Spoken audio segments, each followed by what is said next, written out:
So the semi-finalists for this season's European Champions League are set.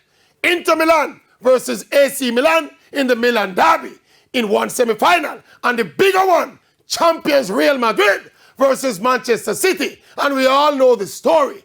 All four teams want to win. But Pep Guardiola and Man City need it more. Coach of the modern era, arguably of all time, having big teams at Bayern Munich and now at Manchester City, Guardiola has not won the Champions League in over a decade. And Man City has never won it at all.